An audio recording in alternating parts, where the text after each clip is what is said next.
Frères et sœurs, que la grâce et la paix de Dieu notre Père et notre Seigneur Jésus-Christ soient notre partage au quotidien. Père de grâce, nous savons que c'est toi qui amènes à l'existence tout ce qui est bon. Dans ta parole, dans le livre de Genèse, il est écrit que lorsque tu portais ton regard sur la création, tu vis que cela était bon. Tout ce que tu as amené à l'existence par la loi du soir et du matin, ta parole nous dit que tu vis que cela était bon. Et lorsque tu as établi l'homme sur la terre, tu lui as demandé de manifester cette capacité, tu lui as demandé de manifester cette nature qui est de toi. Amener à l'existence ce qui est bon. En demandant à Adam et Ève de soumettre la terre et de dominer sur le règne animal et végétal, tu leur as donné la mission de régner et d'amener à l'existence ta domination et ta souveraineté sur terre. Adam et Ève devaient porter du fruit. Au peuple juif, à travers l'alliance de la loi, tu leur as donné pour mission d'être pour toi une nation de prêtres, un sacerdoce royal, une nation sainte. Tu as demandé au peuple élu d'être une nation sainte, donc de porter des fruits de sainteté, d'amener à l'existence sur cette terre corrompue ta sainteté. À la nouvelle création en Jésus-Christ, tu demandes aussi d'amener à l'existence les fruits de ta volonté en portant du fruit. C'est ainsi que Jean, rapportant les propos de Jésus-Christ qui nous sont destinés, nous dit, Jean 15, verset 8, « Si vous portez beaucoup de fruits, c'est ainsi que mon Père sera glorifié et que vous serez mes disciples. » Jésus nous dit à nous, nouvelle création, que si nous portons beaucoup de fruits, c'est ainsi que Dieu, notre Père, sera glorifié et que nous serons ses disciples. Paul, dans son épître aux Colossiens 1, verset 10, nous demande de marcher d'une manière digne du Seigneur et lui être entièrement agréable, portant des fruits en toutes sortes de bonnes œuvres et croissant par la connaissance de Dieu. Père, tu nous as appelés à amener à l'existence les fruits de ta volonté. Tu nous demandes d'être des porteurs du fruit de ta volonté. Que par ton Saint-Esprit qui habite en nous, dans le nom puissant du Seigneur Jésus-Christ, nous marchions en portant les fruits de ta volonté. Quels sont ces fruits-là, Seigneur? Matthieu rapporte les propos de Jean le Baptiste, Matthieu 3, verset 8. Produisez donc du fruit digne de la repentance. Notre prière, Seigneur, est que par ton Saint-Esprit et dans le Seigneur Jésus-Christ en qui nous avons été créés, par qui nous avons été créés, pour qui nous avons été créés, Seigneur, Dieu Tout-Puissant Père, que tu amènes à la repentance les cœurs désobéissants.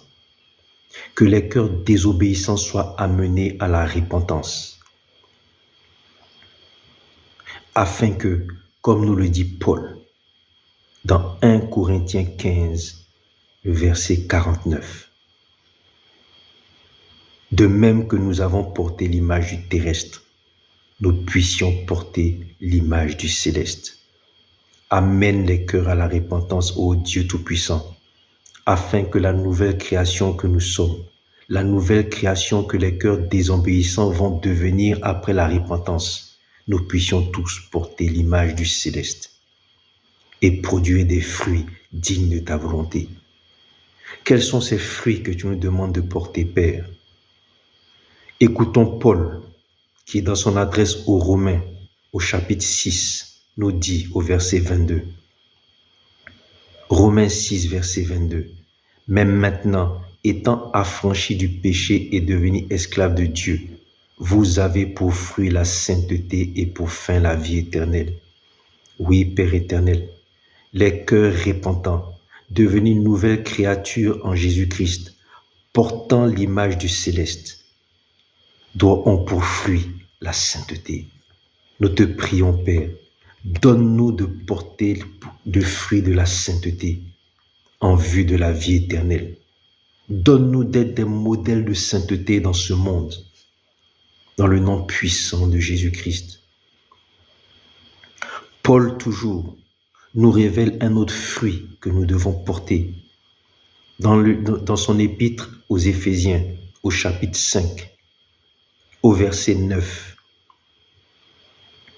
Paul nous dit « Car le fruit de la lumière consiste en toutes sortes de bonté, de justice et de vérité. » La nouvelle création en Jésus-Christ est lumière du monde.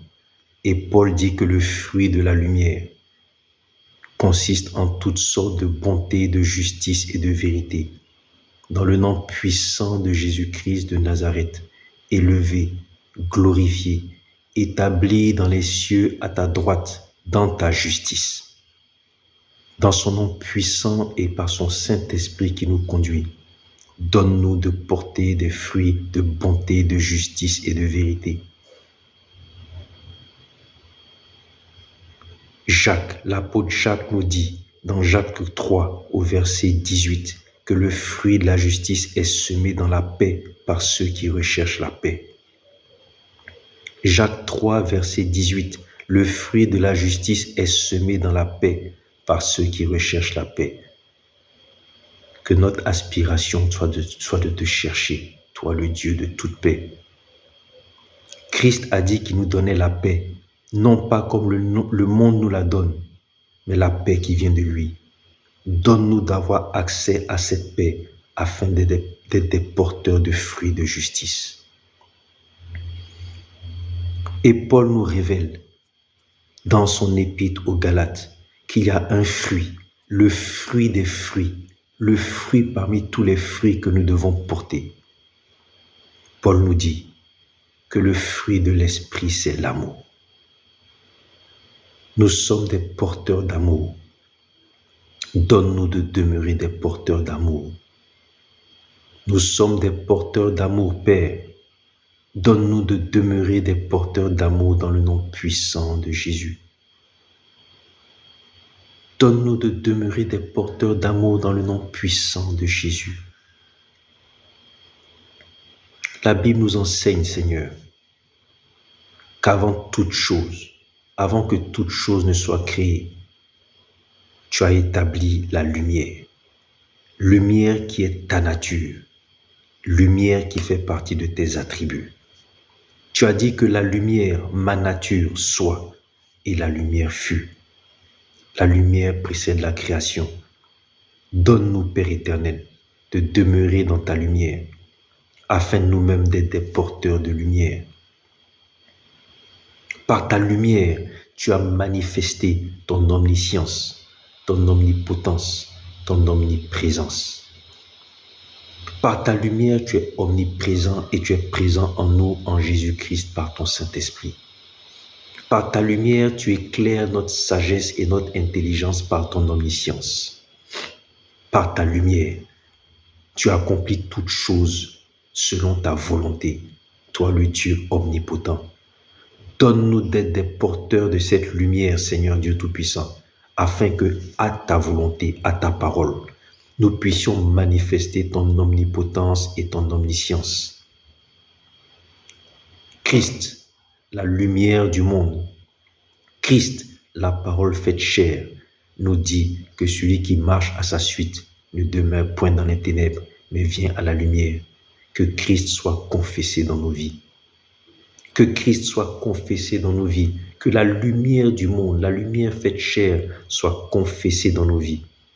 Afin que, comme lui est le cep, la vie, et nous sommes les sarments, nous puissions, étant ancrés dans la lumière, nous aussi porter des fruits de lumière. Ne permets point que nous soyons séparés de la lumière, qu'aucune des ruses du diable, qu'aucune des ruses du malin, qu'aucun enseignement, aucune doctrine des synagogues de Satan ne vienne nous détourner, nous éloigner de ta lumière, afin que nous portions des fruits de lumière, la justice, la bonté, et que nous soyons des porteurs du fruit de l'esprit qui est l'amour. Que ton nom soit glorifié, Père de gloire. Que ton nom soit glorifié, Père de toute grâce excellente.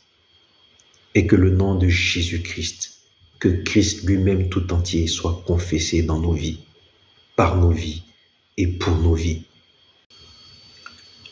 Père de toute grâce excellente, nous savons, parce que ta parole nous l'enseigne, qu'avant que l'homme soit formé, tu l'as d'abord conçu et créé.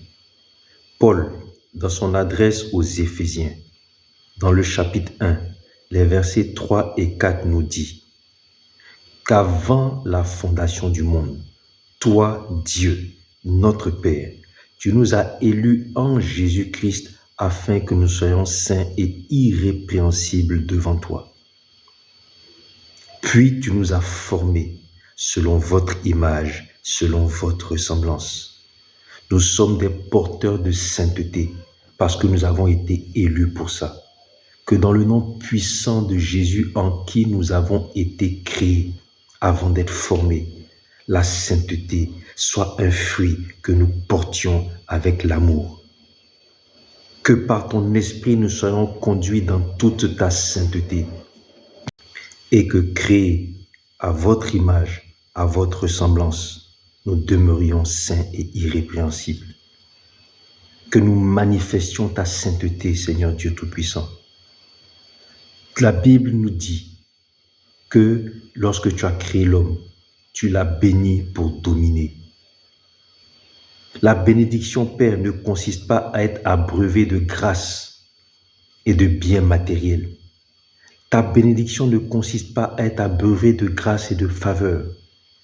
Mais ta bénédiction consiste en ce que tu nous donnes de marcher dans ta volonté. Genèse 1, 28 existe parce qu'il y a eu Genèse 1, 26. En effet, en Genèse 1, 26, il est écrit que Dieu dit « Faisons l'homme à notre image, selon notre ressemblance, et qu'il domine ». En Genèse 1, 26, tu as établi que l'homme que tu étais en train de faire devait dominer. Et dans Genèse 1, 28, après que tu aies formé l'homme, tu as béni l'homme et tu lui as dit d'être fécond et de dominer. Tu as béni l'homme en lui disant d'être fécond et de dominer. Père de gloire et Dieu de miséricorde, bénis-nous, bénis-nous, bénis-nous, bénis-nous en abondance. Fais-nous demeurer éternellement sur le chemin de ta volonté. Chaque jour que tu fais, donne-nous de demeurer sur le chemin de ta volonté. Ainsi nous demeurons dans la bénédiction. Père de gloire et Dieu de miséricorde, donne-nous de demeurer dans ta bénédiction afin que nous préservions la lumière, toi qui es lumière, et que nous portions des fruits de lumière. Donne-nous de demeurer dans ta bénédiction afin d'être porteurs de création, comme toi-même es un Dieu créateur, que nous amenions chaque jour par ta volonté, que nous amenions à l'existence le fruit de ta volonté. Par ta volonté, que nous amenions le fruit de ta volonté sur cette terre. Et que, Père éternel, nous demeurions en permanence dans la nature originelle que tu nous as attribuée, à savoir être votre image et votre ressemblance. Comme Christ, notre modèle parfait, le Seigneur et le Sauveur, donne-nous de marcher et d'accomplir comme lui-même Christ disait. Ce que je dis, je ne dis pas de moi-même, mais c'est mon Père qui à travers moi accomplit ses œuvres. Tu as créé l'homme. Tu l'as élu avant la fondation du monde pour qu'il soit saint et irrépréhensible. Pour qu'il soit irrépréhensible, tu l'as béni. C'est-à-dire que tu lui as accordé la faveur de demeurer dans ta volonté afin de manifester cette volonté sur terre.